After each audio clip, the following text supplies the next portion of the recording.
ಒಂದಾನೊಂದು ಕಾಲದಲ್ಲಿ ತಿಪ್ಪೆ ಸೇರಿದ್ದಂಥ ಈ ಹಣ್ಣು ನಮ್ಮ ಕಿಚನ್ನಲ್ಲಿ ಇದಿಲ್ಲ ಅಂದರೆ ನಮ್ಮ ಅಡುಗೆನೇ ಆಗೋದಿಲ್ಲ. ಆ ಹಣ್ಣು ಯಾವುದು ಅಂತ ಯೋಚನೆ ಮಾಡ್ತಾ ಇದ್ದೀರಾ? ಅದು ಮತ್ತಿನ್ಯಾವುದೂ ಅಲ್ಲ, ಟೊಮ್ಯಾಟೊ. ಬಹಳಷ್ಟು ಜನರಿಗೆ ಈ ಟೊಮ್ಯಾಟೊ ಹಣ್ಣಿಗೆ ಕನ್ನಡದಲ್ಲಿ ಏನು ಹೇಳ್ತೀವಿ, ಇದರ ಇತಿಹಾಸ ಆದರೂ ಏನು, ತಿಪ್ಪೆಯಲ್ಲಿ ಬಿದ್ದಿದ್ದಂತಹ ಹಣ್ಣು ಈ ನಮ್ಮ ಅಡುಗೆ ಮನೆ ಸೇರಿದ್ದಾದರೂ ಹೇಗೆ ಅನ್ನೋದು ಗೊತ್ತೇ ಇಲ್ಲ. ಈ ಟೊಮ್ಯಾಟೊ ಅನ್ನೋದು ಒಂದು ಆಂಗ್ಲ ಪದ.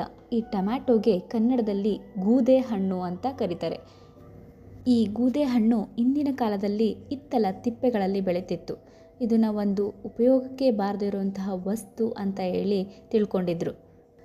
ನಮ್ಮ ಪೂರ್ವಜರು ಈ ಗೂದೆ ಹಣ್ಣನ್ನು ಹೆಚ್ಚಾಗಿ ಅಡುಗೆಗೆ ಉಪಯೋಗಿಸ್ತಿರ್ಲಿಲ್ಲ. ಇದಕ್ಕೆ ಕಾರಣ ಏನಪ್ಪ ಅಂದರೆ ಇದು ತಿಪ್ಪೆ ಮೇಲೆ ಬೆಳೀತಿತ್ತು ಅನ್ನೋದೇ ಒಂದು ದೊಡ್ಡ ಕಾರಣ ಆಗಿತ್ತು. ಆದರೆ ಆ ಕಾಲದಲ್ಲಿ ಒಬ್ಬ ನಾಟಿ ವೈದ್ಯ ಎಲ್ಲ ಗಿಡಗಳನ್ನು ಪರೀಕ್ಷೆ ಮಾಡುವಾಗ ಈ ಗೂದೆ ಹಣ್ಣನ್ನು ಸಹ ಪರೀಕ್ಷೆ ಮಾಡ್ತಾನೆ.